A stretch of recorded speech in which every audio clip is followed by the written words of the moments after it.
Bueno, bienvenido a su programa Perspectiva, programa donde estamos tratando temas de interés social, temas que le eduquen, le enseñen y le orienten en todo momento. Para nosotros es una gran bendición compartir con ustedes una vez más y tenemos un programa hoy muy interesante. Sabemos que le va a ser de mucha ayuda, así que esté pendiente, no se retire. Sabe que nos encuentra a través de los medios sociales, que puede adquirir este programa o verlo en cualquier momento. Bueno, tenemos con nosotros una vez más nuestro amigo y hermano doctor Aquiles Fuenmayor. Irving, Dios te bendiga, Dios bendiga a toda nuestra audiencia. Qué bueno que una vez más ustedes y nosotros y ustedes nos reunimos aquí en Perspectiva. Perspectiva, como usted sabe, tiene el objetivo de educar, de formar a una sociedad, porque un pueblo educado, un pueblo entrenado, es un pueblo que es dueño de sus actos a conciencia y no permite que la manipulación o el engaño puedan ser enemigos altamente letales. Hoy vamos a tratar un tema que, aunque parezca un poco estirado y un poco catedrático, es del diario vivir. ¿Sí? Vamos a hablar de la ética y las profesiones. Y para eso hemos invitado, como siempre, traemos a lo mejor, lo más granado de la sociedad puertorriqueña, que tiene experiencia, que tiene un expertise en cada uno de estos temas. Y en esta ocasión hemos traído a la licenciada Zulma, que es la secretaria ejecutiva o directora ejecutiva de la Oficina de Ética Gubernamental de Puerto Rico. Para que usted tenga una idea, los que están fuera de Puerto Rico puedan entender, esta oficina se encarga de supervisar el comportamiento ético de las instituciones, sobre todo del área ejecutiva. Y desde el gobernador hasta la última instancia pasan por esta oficina. Ella fue electa por 10 años bajo una rigurosa selección que tiene que pasar por Cámara y Senado, y además de un visto bueno de parte de los presidentes de lo que es la Corte Suprema de Justicia y otros ex jueces. Así que para nosotros es un honor, licenciada, tenerla con nosotros en esta mañana y en este día y poder compartir con usted este tema. ¿Cómo está? Muchas gracias por la invitación. Bienvenido. Me siento más que privilegiada, ¿verdad?, de esta invitación, y estoy aquí para compartir con todo ese público que yo sé que sigue este programa algunas ideas sobre lo que nos impacta en nuestra vida diaria, que es la ética.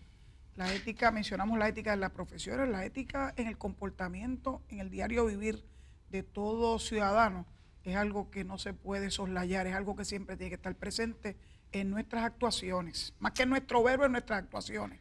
La mayoría de la gente confunde ética con moral y creen que es lo mismo, y tienen razón para eso, porque sucede que cuando entramos en el estudio de lo uno y de lo otro tienen una relación muy intrínseca. Es casi como que no pueden separarse la una de la otra, pero no son exactamente lo mismo. ¿Pudiera compartir un poco con nosotros desde su perspectiva como profesional y como supervisora de la ética gubernamental en este país, qué es para usted ética, qué es para usted moral? Están íntimamente relacionados, pero debemos entonces segmentarlo para que vean entonces cómo se unen. El comportamiento humano, el estudio del comportamiento humano, una ciencia filosófica que va dirigiéndonos hacia unas reglas de juego. Esas reglas de juego pueden tener diferentes puntos de, ¿verdad?, de partida. Para los que creemos en Dios, estábamos hablando antes de que comenzara, ¿verdad?, el programa, los que creemos en Dios tenemos un punto de partida, que son los 10 mandamientos. En el ámbito gubernamental en Puerto Rico hay unas reglas de juego. Esas reglas de juego están en la Ley de Ética Gubernamental. Y dentro de la Ley de Ética Gubernamental está el Código de Ética, que son las reglas específicamente que va dirigido al servidor público de la rama ejecutiva, que le indica que tiene que comportarse de cierta forma, porque si no lo hace tiene unas consecuencias. En el caso nuestro, lo que se pretende es que el servidor público haga eso, lo que dice ese primer nombre, servir, pero no es servirse a sí mismo, ni a sus panas, ni a su familia, ni a su partido político, es servir al pueblo de Puerto Rico. Así que en la medida que tú te desenfocas y en vez de dar tu servicio al pueblo de Puerto Rico y se lo das entonces a terceros, y el beneficio es para esos terceros y no para el pueblo, ¿verdad? Como pueblo, pues ya ahí está fallando a los preceptos que dicta la ley de ética gubernamental. Así que piense que hay una mezcla de dónde venimos, de dónde viene esta visión del comportamiento humano y cuáles son las reglas de juego que imperan en nuestro comportamiento diario. Cuando hablamos de moral, y corríjame, ¿verdad? Si usted tiene una visión distinta, pero cuando hablamos de moral estamos hablando, según el latín, mores, todo lo bueno o lo bueno. Entonces estamos hablando de aquellos valores, principios, costumbres que cada individuo y cada sociedad ha adoptado como valores y que se transfieren de una generación a otra. Mientras que ética, entonces es el estudio científico y filosófico de esos valores que se llevan en un momento determinado a fungir dentro de un código profesional, dentro de un código de vida social, de interacción social. Cuando estamos hablando de eso, decimos entonces que para que exista la ética, debería existir la moral. Cuando yo no tengo valores morales, cuando yo vivo sin moral, ¿cómo puedo estudiar ética o cómo puedo aceptar la ética? ¿Sería posible que eso existiera, que pudiera existir ética sin moral? Bueno, yo pienso que eso es prácticamente imposible. Pero es interesante porque la Oficina de Ética, que tiene ya 30 años de creada y darle servicio al pueblo de Puerto Rico ininterrumpidamente, en el año 2012 tuvimos el beneficio de una nueva ley.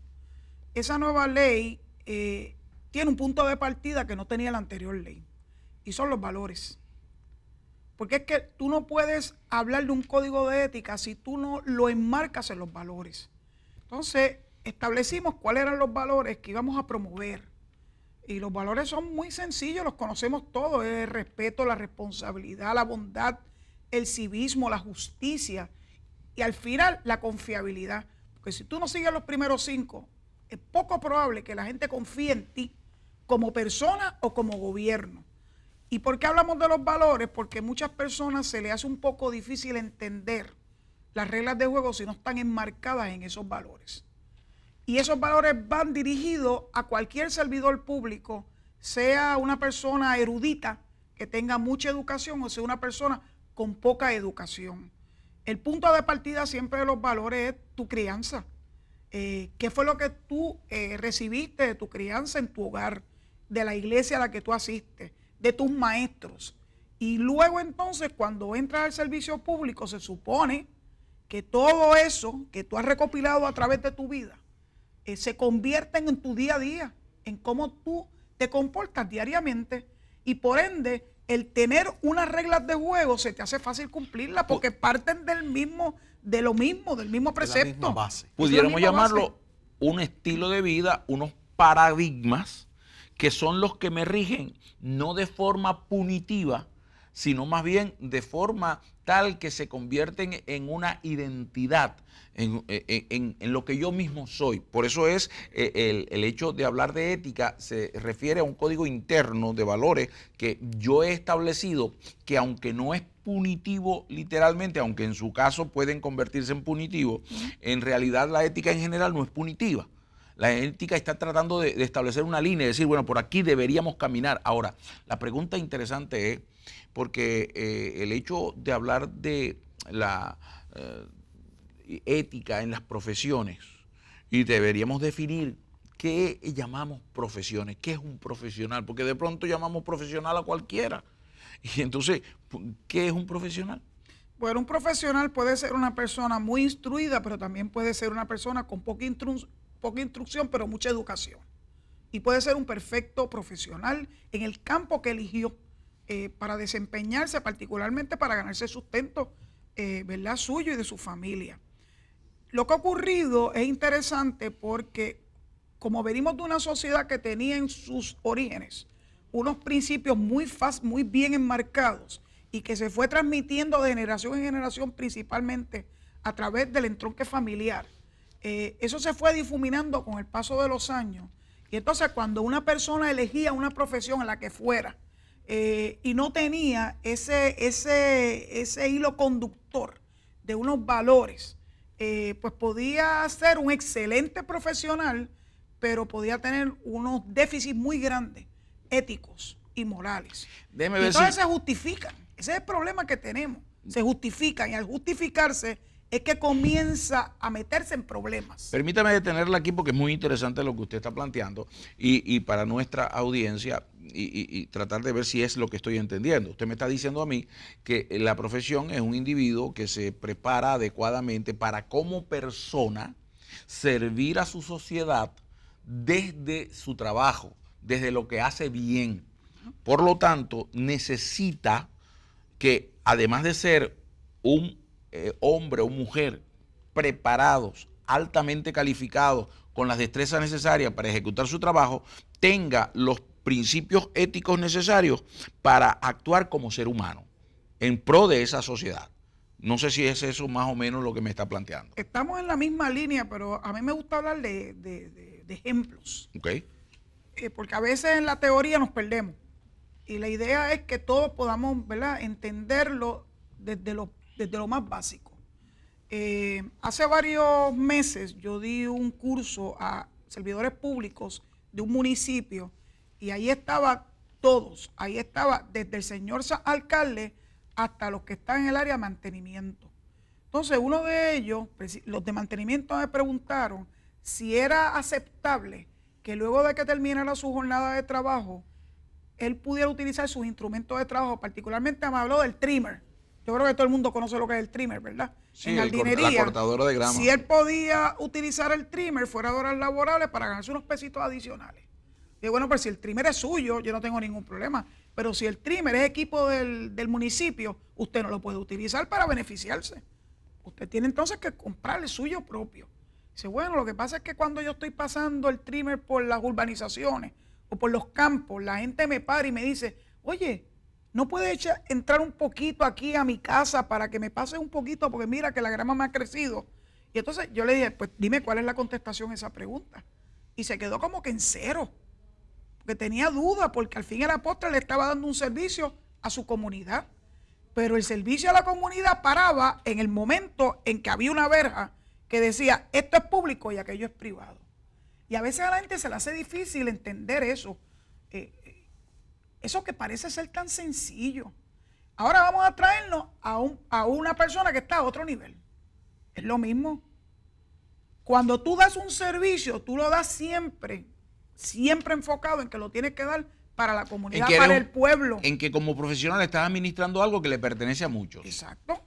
Y entonces, ¿cómo es posible que tú utilices tu posición para entonces soslayar eso que tienes que hacer? Claro. Que esa es tu obligación principal. Y entonces dices, no, pero ahora yo puedo otorgar contratos y yo le voy a dar estos contratos a mis amigos, no a la persona más capacitada. Sí, que es lo que hemos venido escuchando los últimos años acá en Puerto Rico. Ahora, cuando hablamos de esto, igual pudiera ser que el alcalde que estaba allí también en ese curso hubiera podido preguntar, ¿y qué tiene de malo que yo mande a poner brea o asfalto en la entrada de mi casa o de la casa de mi tía? Y ese caso lo tuvimos. De hecho, la oficina ya celebró las vistas adjudicativas luego de haber hecho en su origen una investigación para poder identificar que lo que se decía en efecto había ocurrido y que era correcto. Se obtuvo prueba testifical y documental. La persona tuvo la oportunidad de defenderse y estamos en espera de que la oficial examinadora rinda su informe y su determinación, ¿verdad?, para que nosotros podamos determinar si le imponemos o no una multa por su conducta. El FEI, que es una agencia hermana en la lucha contra la corrupción, ya pasó por otro proceso a ese mismo alcalde y ya determinó, claro, está sujeto a que haya unos procesos apelativos, que en efecto el alcalde había utilizado su posición para beneficiarse, pero fue de otra forma. No necesariamente que él dio instrucciones de que me embrees mi espacio. Es que los vio embreándolo y no los detuvo. Permítame. Ve la distinción. No fue que él lo pidiera, Claro. es que no los detuvo y sabían que eran empleados municipales. Permítame detenerle allí un momentito.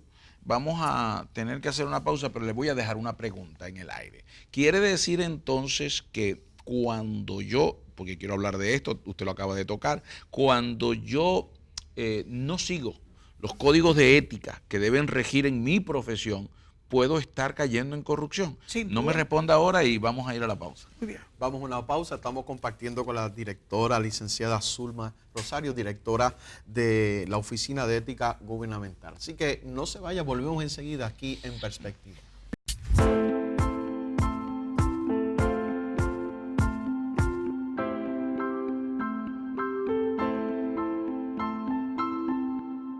Bueno, aquí nuevamente en Perspectiva estamos hablando bajo el tema la ética y las profesiones. Este programa usted lo puede conseguir a través de YouTube, lo puede alcanzar a través de nuestra página www.cdminternacional.com/perspectiva. Información de este programa y de muchos otros que quizás no ha tenido alcance, allí lo puede adquirir, lo puede ver. Nos puede escribir también a nuestro email perspectiva@cdminternacional.com y darnos el insumo, su opinión sobre todo los temas que estamos aquí trayendo en perspectiva. Bueno, seguimos hablando de lo que es la ética y las profesiones. Sin duda alguna. Y agradecemos a todos ustedes que han estado con nosotros durante todo este tiempo y que hoy se están añadiendo quizás por primera vez a este programa. Hoy estamos hablando de este tema que ya mencionaba mi compañero, pero además debo decir que la licenciada Zulma Rosario Vega, decía un amigo mío, es que también tienes mamá. Gracias a ella y a la chancleta voladora que me puso derechita, y a mi papá que me miraba a veces mal y uno entendía el mensaje. Eso nos lleva a donde estamos. Eso sin duda alguna. Por ahí viene. Por 7 años ya ha sido la directora ejecutiva de la Oficina de Ética Gubernamental, que permítanme decirlo de esta forma metafórica, en cierta forma es la conciencia ética del gobierno en esta sociedad. Bien, en el segmento anterior le dejaba una pregunta, porque cuando yo no tengo valores éticos claros, cuando yo no respeto las normas de mi profesión, y ojo, no estoy hablando solo de los políticos, estamos hablando de un médico, estamos hablando de un abogado, estamos hablando de un carpintero, estamos hablando de un electricista, porque esos valores morales que en un día estaban muy claros y que hoy se han perdido un poco, son los que fomentan el estudio de la ética y establece un código de ética, o debería tener un código de ética, casi todas las asociaciones lo tienen, de profesionales. Pero cuando no se tiene ese código de ética, ¿qué tiene que ver eso con la corrupción? Tiene todo que ver con la corrupción, porque una persona que viene, si hablamos de la corrupción gubernamental y después hablamos de la corrupción en otras profesiones, si la persona no viene con unos principios y unos valores claros al ejercicio de su función, si eso está bastante en una zona gris, altamente probable que la persona se va a meter en lío, por ejemplo, con el código de ética de la ley de ética gubernamental. Este es mi segundo round en el gobierno. Yo estuve en el gobierno a principios de la década del 80. No existía la oficina de ética, no existía código de ética. Es más, los cánones de ética de la profesión legal se aprobaron en 1978 cuando yo estaba en la escuela de Derecho. No existía una clase de ética en la escuela de Derecho. Eso es de algo más reciente. Entonces, ¿cómo tú sobrevives a todo lo que te va a ocurrir en la vida? ¿Cómo tú sobrevives a la tentación de tomar lo que no es tuyo, sea público o no? Pues obviamente sobrevives porque tú tienes unos valores. Y esos valores son los que te han forjado a ti como persona y como individuo. Tú no lo tienes que pensar. Tú sabes que lo tuyo es tuyo y lo que no es tuyo no es tuyo. Es sencillo, no te lo tiene que decir una ley. Y Entonces, es como si fuera, disculpen, una ética promoral. Bueno, es que tiene que ver mucho con moral también. Es el individuo, es su formación. Por eso preferimos hablar de los valores, porque eso es algo que es universal. No importa tu cultura, no importa tu religión, los valores son universales. Y esos valores que nosotros promovemos en la Oficina de Ética son los que obviamente son el punto de partida a todo lo demás. La responsabilidad, el respeto, el civismo, la bondad, la justicia, y la confiabilidad. Exactamente, usando palabras suyas, voy a referirme a este ejemplo. Usted decía, me gusta hablar con ejemplos. Y es que hablamos de todas las áreas de las profesiones. Por ejemplo, un ingeniero que se compromete a usar un tipo específico de concreto para una estructura, una medida específica del varillaje o cabillas o acero que se va a utilizar y de repente modifica un poco el calibre de ese acero o la calidad de ese acero, aunque es acero igual, pero ya no es del mismo calibre, ya no es de la misma calidad. Entonces, empieza a entrar en esa área gris que convierte en corrupción, porque aunque él es un profesional que ejerce su profesión privadamente y no es pública, siempre sirve a un público, porque muchos van a ser servidos por ese su trabajo. Así que entonces esa modificación, al no acogerse a las reglas estructurales que le han dado para hacerlo, él está cambiando ese patrón y hemos visto en las noticias cómo eso ha traído desgracias, cómo se han derrumbado edificios completos por mala ética profesional. Yo creo que el ejemplo es extraordinario. De hecho, nosotros tenemos uno de los cursos nuestros sobre la corrupción, la radiografía de la corrupción, y una de las fotos que se pone en ese curso es el derrumbe catastrófico en Haití. Y cuando en el terremoto de Haití de hace varios años, cuando van los expertos a ver por qué esos edificios se derrumban hasta la sede de gobierno, el Palacio Presidencial, notan eso mismo, que el varillaje no es del grosor que tenía que ser, que el cemento tampoco cumplía con los parámetros estructurales para levantar estructuras, y eso le causó desolación a un pueblo, porque no fueron profesionales éticos. A lo mejor tenían los títulos, pero por economizarse un dinero y metérselo en el bolsillo, porque siempre ese dinero en algún momento pasa a donde no tiene que pasar, que es al bolsillo de la persona que se supone que te esté dando un servicio, causaron desgracia en un pueblo. El sismo fue de 7 puntos algo. En otros países del mundo ha habido sismos todavía mayores y no ha habido la desolación que hubo en Haití. ¿Por qué? Porque la corrupción, no solamente gubernamental, la corrupción de los que se supone que fueran profesionales en la construcción, tuvieron ese impacto sobre el pueblo de Haití. O no seguir las reglas del juego. Sí. Yo voy a hacerle una pregunta y de esas preguntas capciosas que están buscando algo más. Y soy honesto al decirle que es capciosa, porque quizás nuestra gente vive dentro de esas confusiones al no tener claro lo que es la ética profesional. Un profesional que es buen profesional me exige a mí altos costos por su servicio, pero cumple todos los códigos de ética y está cobrando altos precios. Pero hay otro que es muy barato su costo, él cobra muy barato, pero no me garantiza su código de ética. ¿Cuál de los dos está cumpliendo con un principio de ética? ¿Cuál de los dos puede estar rayando en ser un corrupto y cuál No, no? pero eso no es una pregunta capciosa. Eso en mi argot medio beisbolero es un bombito al pitcher. ¿Por qué? Esto no es cuestión de costo. Esto es cuestión de que tú rindas el servicio por el que tú le estás haciendo un contrato a tu cliente. No es necesariamente tiene que ser alto el costo o bajo el costo. Es que rindas el servicio que tú contrataste, que cumplas, ¿verdad? Con lo que tú contrataste. Eso es lo que ocurre con la subasta. Las subastas dicen que es al mejor postor, no dicen que es al más barato. El mejor postor no necesariamente es el más barato. A veces el mejor postor es el que te puede dar el mejor servicio, para que ese servicio dure más, para que la inversión que se hace en ese servicio o en esa obra sea la que el pueblo de Puerto Rico espera, y no necesariamente es la más barata o no necesariamente es la más cara, depende de ese servicio. Hablando de corrupción, que entonces sería la antítesis de la ética, ¿verdad? Porque es la ausencia de ética trae corrupción. Y hablando de corrupción, la ONU en su informe anual decía que cerca del 10% del Producto Interno Bruto de los países se pierde por corrupción. Estamos hablando de cifras inimaginables que nosotros no soñamos con esas cifras. Cuando hablamos, por ejemplo, si hablábamos de Puerto Rico, estaríamos hablando de cerca de 10.000 millones de dólares. O sea que es una cifra astronómica al año. Es decir que entonces sí tenemos un costo altísimo por la falta de ética en las profesiones. Y esto solamente se está considerando a nivel de profesiones públicas, sin considerar el problema de ausencia de ética en las profesiones privadas que al final traen costo en la vida pública. ¿Por qué?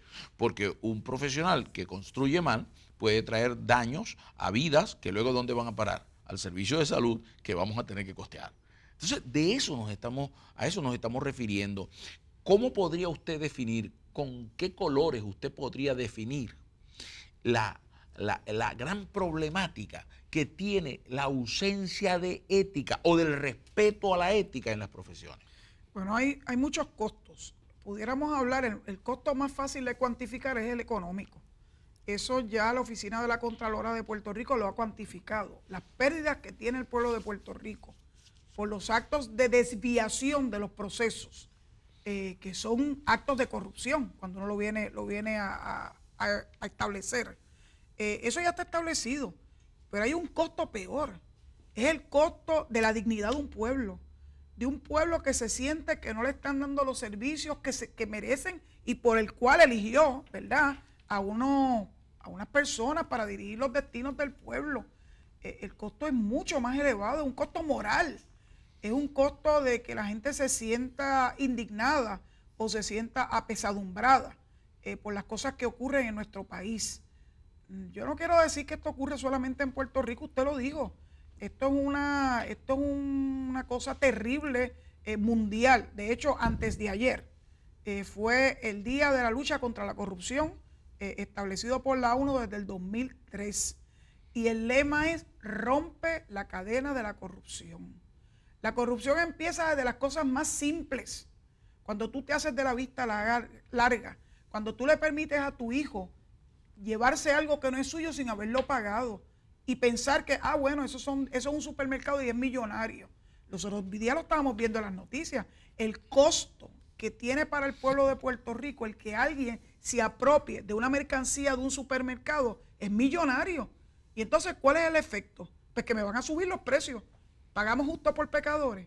O sea, la cadena de la corrupción empieza desde las cosas más simples hasta las cosas más terriblemente complicadas.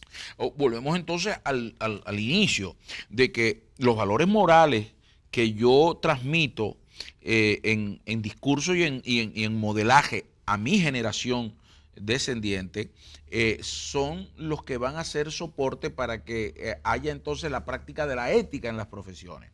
Así que usted ha mencionado en varias ocasiones que no tiene que ser un código al que yo tenga que acudir, sino que debería ser un código que estuviera escrito en mi memoria, en mi alma, en mi ser, y por eso lo llaman valores o principios. Tenía yo a mi hijo, apenas tenía 11 años, cuando mi hijo me dio una clase de ética.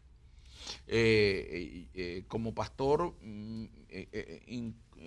puse a mi hijo a estudiar en una escuela cristiana para que le ayudara más en su formación, donde estudiaban otros hijos de pastores. Había un jovencito un poquito mayor que él que había empezado a experimentar con el tabaco. Y él me está contando, me dice: papi, el hijo de fulano de tal está fumando y ha bebido, pero él me dijo que iba a dejar de hacerlo porque él tenía principios. Y yo le dije que él no tenía principios. En ese momento yo lo detuve y le dije: hijo, perdóname, ¿cómo tú me dices que no tiene principios? Él está equivocado, pero él tiene principios porque él creció en un hogar cristiano y su papá es cristiano. Me dice: no, papi, ¿cómo se llaman? Y yo le dije: bueno, principios. Y bueno, si son principios, por ahí empieza todo. Si se tienen, se usan. Si no se usan, no se tienen. Y me quedé impávido. Cuando un muchachito de 11 años me enseñó a mí esa clase de ética. Desde entonces la he practicado y tengo una frase que digo: si yo creo y no vivo lo que creo que creo, no lo creo. Qué bueno, es que estas vivencias nos marcan. Recién comenzada yo como directora de la Oficina de Ética en el 2009, yo asistí a una actividad de la Cámara de Comercio. Y entonces se estaba discutiendo algo relativo a la ética y naturalmente me invitan. Y entonces hubo un niño que hizo una expresión que me marcó para siempre. Dice que el problema es que la ética no se enseña, la ética se modela. Yo me quedé así, yo dije: wow, Es igualito a lo que le dijo al hijo suyo. Tú puedes hablar de ética, hablar todo lo que tú quieras de ética, pero si tú no actúas éticamente, ¿de qué te vale? Las palabras se las lleva el viento. La gente te observa, no siempre te escucha.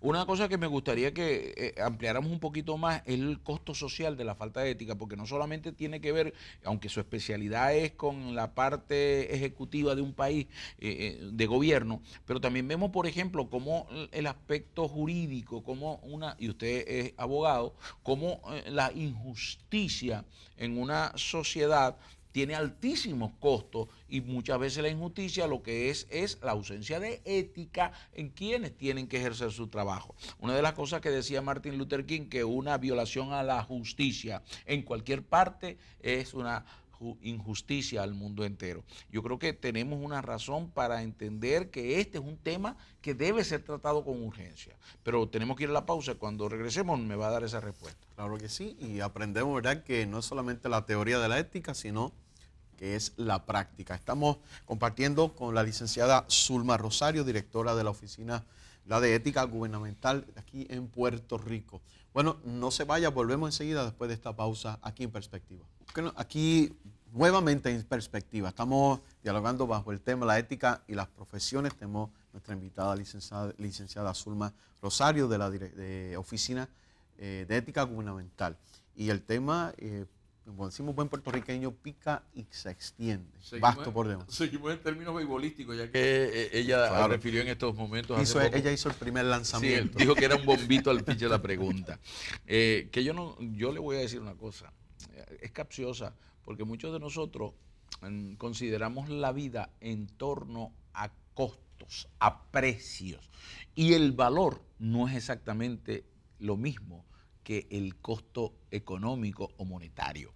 Hay una diferencia grande. Puede ser que estos espejuelos valgan muy poco, pero si me los regaló mi papá o son una heredad de mi papá, tengan un valor incomparable. Así que es solo un ejemplo sencillo. Hablábamos y tenemos que seguir trabajando con este término, pero antes voy a usar una frase de Malcolm X, este famoso luchador también por los derechos civiles de la gente de color, de raza negra o afroamericana. Dice: apoya la verdad, no importa quién la diga. Apoya la justicia, no importa quién o en contra de quién sea. Fíjate que esto es un principio ético importante, porque si hablamos de justicia en los términos de derecho, el costo, ¿cuánto le cuesta a una sociedad? Preguntábamos hace un momento, el que haya ausencia de ética. ¿Por qué? Porque estamos hablando de la falta de ética en la justicia. ¿Cuántas veces eso sucede en la justicia? ¿Cuántas veces vemos que una persona, por tener más dinero que otra, no se aplican los mismos controles o las mismas formas? ¿Por qué esto sucede en una sociedad? Eso es un costo, aunque no se cuantifique económicamente, es un costo moral, es un costo psicológico en la sociedad. Es un costo más alto que lo que se pueda cuantificar. Es que no se puede cuantificar. Es que eso tiene potencial de destruir una sociedad. Cuando una sociedad no confía en la justicia que se imparte, el costo es demasiado elevado. Demasiado. Por eso uno de los valores que nosotros promovemos es precisamente el de la justicia. Y aplicado en el día a día de un servidor público es justo cuando al dar un servicio no mira si esa persona es de un partido X, un partido Y, si es de una extracción social X o Y, sino que le da el servicio de la misma forma que se lo daría a cualquier otro hijo de vecino. Eso es justicia también, esa es justicia del día a día. La justicia, a veces pensamos en ese término y nos imaginamos ese modelo de la justicia, de una mujer con una balanza y con los ojos vendados. Bueno, eso sí, eso es una de las tantas posibilidades de la justicia. Pensamos en un tribunal. Recientemente, ¿verdad?, ha bajado un fallo que tiene al pueblo de Puerto Rico muy consternado, que es de este joven que impactó a una joven cantautora tarde en la noche. Ahí aparentemente hay una negligencia comparada, cruzando por un lugar inadecuado, pero se da la fuga, se esconde, no da cara. Y lo que recibió de sentencia fueron 3 años de restricción domiciliaria y el pueblo de Puerto Rico está que anda en candela. Mientras hace algunos años atrás, un caballero, de una forma muy desordenada, por cierto, y que no avalamos, arrastró un caballo, una yegua, la arrastró por un camino, la maltrató y recibió 12 años de prisión. 12 años, correcto. O sea, precisamente a eso nos referimos, ¿no? Y ahora, el recuperar la ética, y tenemos profesionales, tenemos gente que va a ser profesionales, tenemos estudiantes universitarios que nos están escuchando.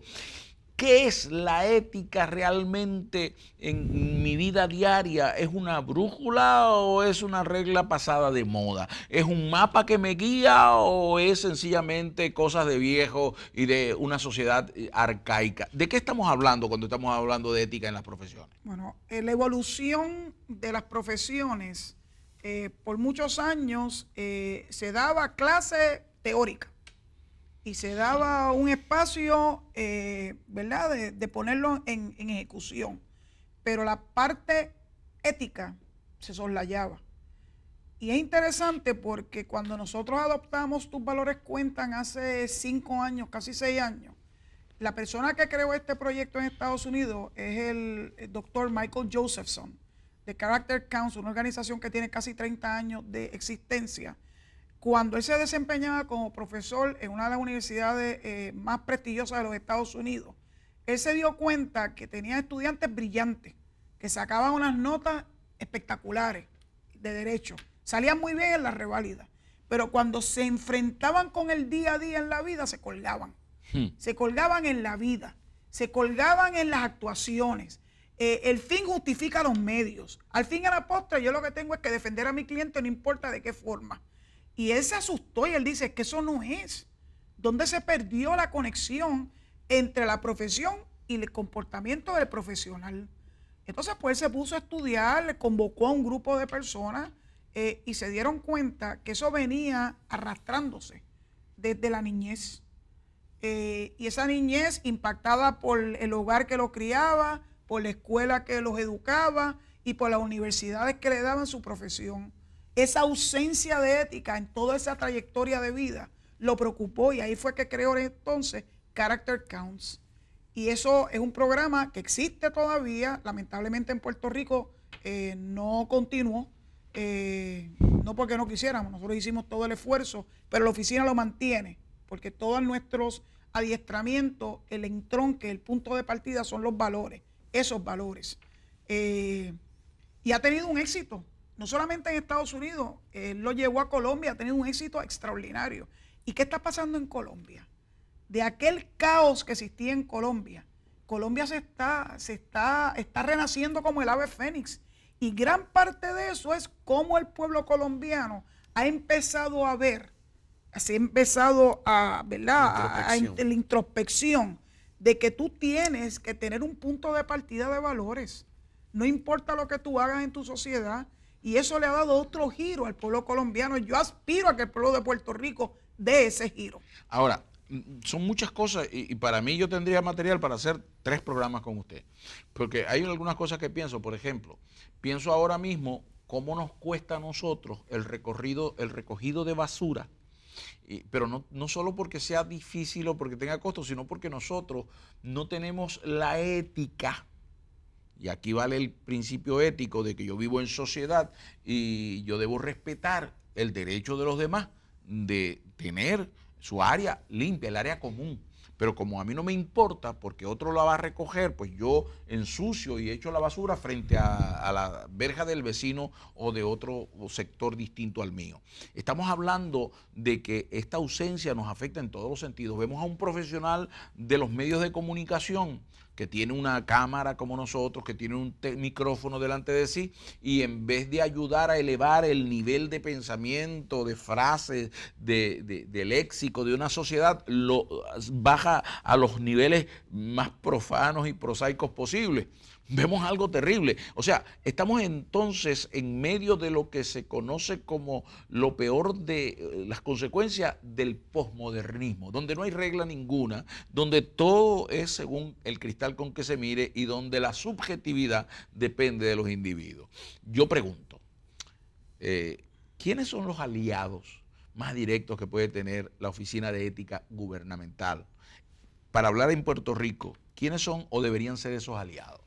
Bueno, eso puede ser, pueden venir de muchas fuentes, organizaciones religiosas también, definitivamente, porque ustedes tienen el acceso directo a muchísima gente, a millones de personas, a través de sus respectivas iglesias, de los programas que llevan a cabo.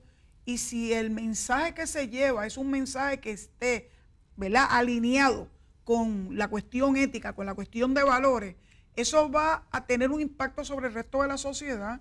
Me gustó el ejemplo de la basura.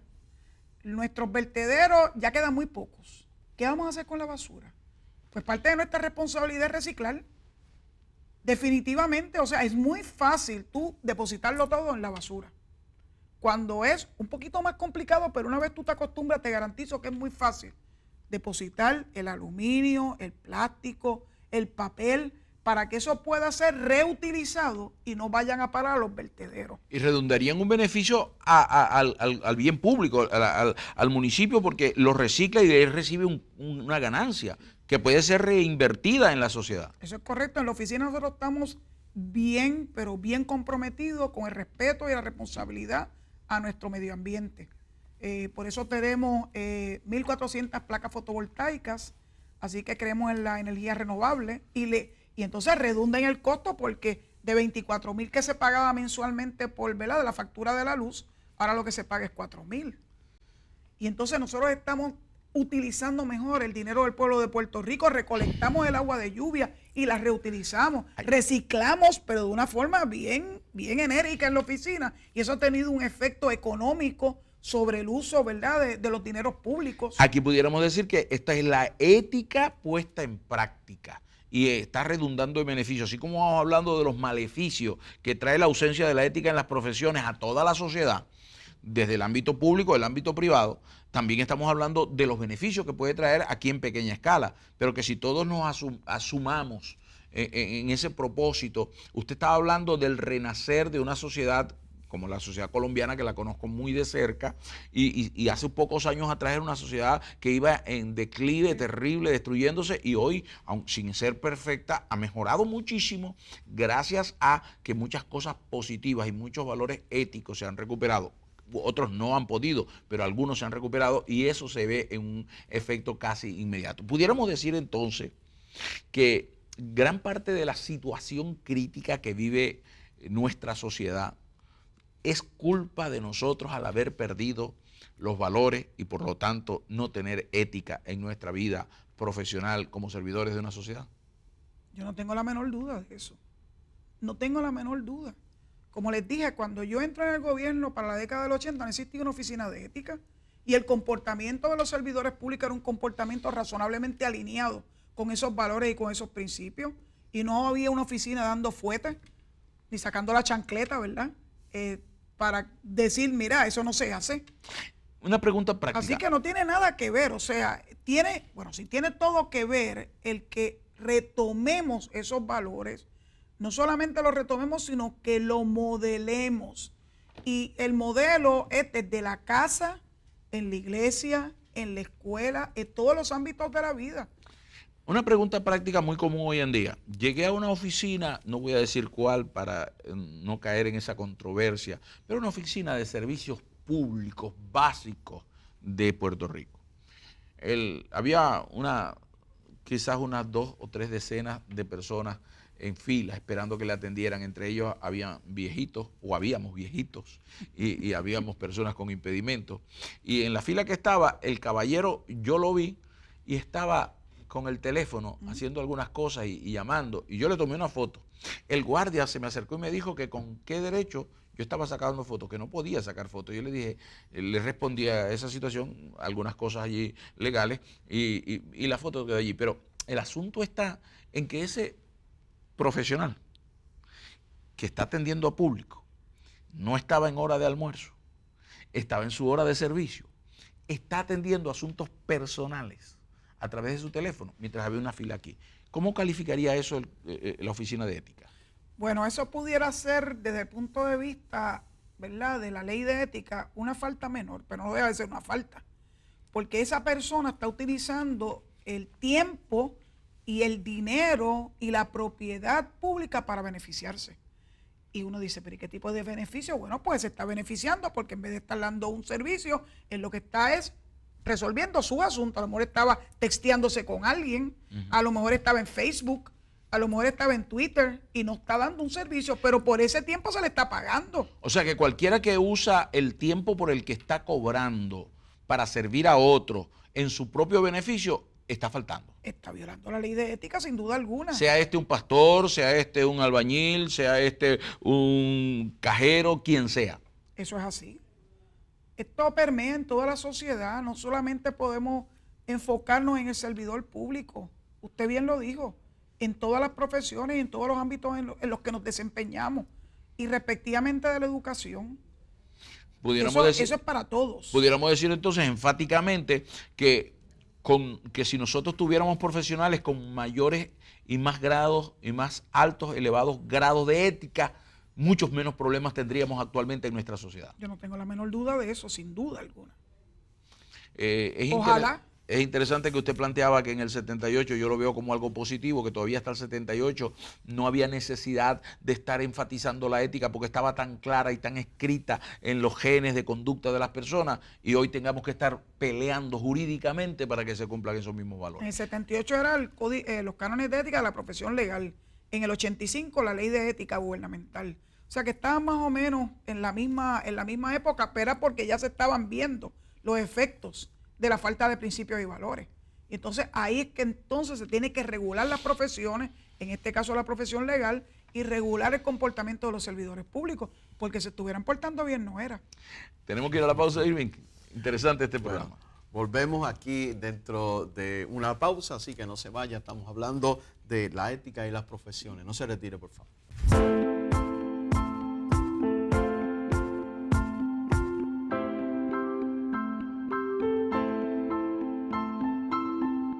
Bueno, aquí en Perspectiva estamos en nuestro último segmento hablando de la ética y las profesiones con la licenciada Zulma Rosario de la oficina, y ella es directora de lo que es la Oficina de Ética Gubernamental en Puerto Rico. Y ha sido fascinante, ha sido realmente una plática muy interesante. Particularmente yo la he disfrutado y quisiera, de verdad, cuando hay programas que uno desea que tener 2 horas. Continuidad, claro sí, que sí. Pero este es uno de ellos porque de verdad hace falta, creo que no solamente porque sea interesante la invitada, no solamente porque tenga mucho argumento y nos facilite el trabajo. Claro, pero creo y opino, comparto, que es que estamos acertando en la médula. Correcto. El asunto es el beneficio que tiene para nuestra comunidad, pero no solamente esto es aplicable a Puerto Rico, es que como este canal es internacional, hay otros lugares en el mundo que en este instante están siendo beneficiados con este programa si se atreven a formar parte, porque vamos a decir algo. Y son las mismas reglas. Esta dama, con todo respeto, que no tiene una gran altura, que es una persona sencilla, desde que la conocí, su humildad y su sencillez me atraparon. Ha llegado a ocupar uno de los puestos más estresantes, importantes y álgidos en este instante en la sociedad puertorriqueña. Es un cargo electivo, como dije, por 10 años. Y todos los partidos tienen que aceptar que ella tiene una voz cantante, y dirigir eso no es fácil. ¿Cómo lo hizo? Bueno, me imagino, y me gustaría que nos hablara un poquitito de eso en estos últimos minutos, cómo hizo ella para llegar hasta allí, haberse mantenido todo este tiempo siendo la representante de la ética en el gobierno de este país, velando para que se cumplan esas funciones sin que haya caído en el descrédito, que es lo que tradicionalmente se hace para devaluar a una persona. Bueno, debo aclarar que no es un cargo electivo, es por designación del gobernador, tiene que pasar por el proceso previo a la designación de que los ex jueces del Tribunal Supremo evalúen a uno y a los demás candidatos para el puesto, y una vez el gobernador hace la designación, tiene que pasar a consejo y consentimiento de la Cámara y del Senado, de los dos. Fue interesante el proceso, le requieren a uno de mucha documentación y sobre todas las cosas de poder uno expresar lo que uno piensa, lo que uno siente, de dónde uno viene y hacia dónde uno se proyecta. Yo me siento privilegiada de venir de una familia muy humilde. Mi papá era taxista, mi mamá ama de casa, pero en casa estaba muy claro, los valores estaban clarísimos. Y si a veces se nos ocultaban, pues ahí es donde venía la chancleta o la mirada. Gente buena, con buenos principios, que siempre fueron bondadosos con los demás. Cuando a ti te crían de esa forma, tú no tienes opciones. Esa es tu forma de ser. Se convirtió en parte de ti. Y yo me siento muy privilegiada por eso y muy agradecida al pueblo de Puerto Rico por el apoyo, porque es una oficina que claro que nos critican y yo no tengo ningún problema con la crítica. Con la crítica aprendemos y maduramos. Pero es una oficina que porque fiscaliza, algunas personas no quisieran ni siquiera que existiera. Y en el transcurso de estos casi 7 años que llevo ahí, he tenido que llevar una batalla bastante férrea porque han querido desaparecer la oficina, han querido aguijonear la ley para restarle importancia o impacto. Y lo último que han hecho en los últimos 2 años ha sido reducirnos considerablemente un presupuesto muy pequeño que tiene nuestra oficina de apenas 140 empleados. Y el grupo de servidores públicos que atendemos sobrepasa la cifra de 200,000. Más de 100 y pico de agencias, 78 municipios, consorcios municipales, corporaciones municipales, corporaciones públicas, o sea, el radio de acción es muy amplio. Sí, pero lo hacemos porque tenemos un grupo de empleados que está tan comprometido con Puerto Rico, no con nadie más. Hay gente de todos los partidos políticos y como decimos en Puerto Rico, los realengos también.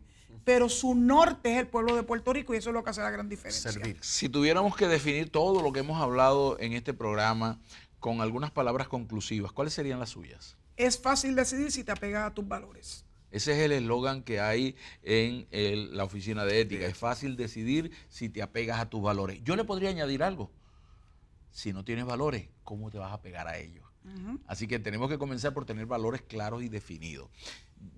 ¿Alguna forma de contactar a la directora ejecutiva de la Oficina de Ética Gubernamental de Puerto Rico? Pueden ir a la oficina que está en la calle Ganges 108, en la urbanización industrial del Paraíso, en Río Piedras, Cupey. Eso se llama el sector El 5, cerquita del Fondo del Seguro del Estado y el Seguro Social.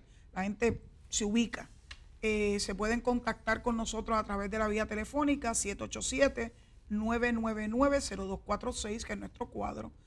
Se pueden contactar con nosotros a través de las redes sociales. En el caso de la oficina es @OEGPR, las siglas de la oficina. OEGPR, y en el caso mío, @EticaChief. Yo quiero... Le gustó eso, ¿verdad? Sí, claro @EticaChief. sí. La jefa de la ética aquí en Puerto Rico. Y funciona, la gente se comunica. Yo quiero decirle, primero, muchas gracias por haber aceptado la invitación. Gracias a ustedes. Ha sido un honor, altísimo honor tenerle aquí con nosotros.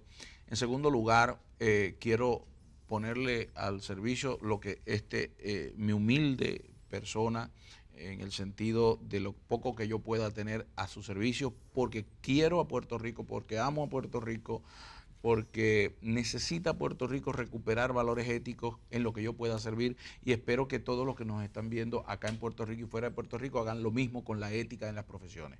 Irving. Pues muchas gracias por estar con nosotros, licenciada Zulma. Yo me apego a algo que aprendí hoy. La ética no se aprende, se modela. Eso es así. Gracias por estar con nosotros. Gracias por la invitación. Gracias a ustedes por compartir con nosotros aquí en Perspectiva. Será hasta la próxima.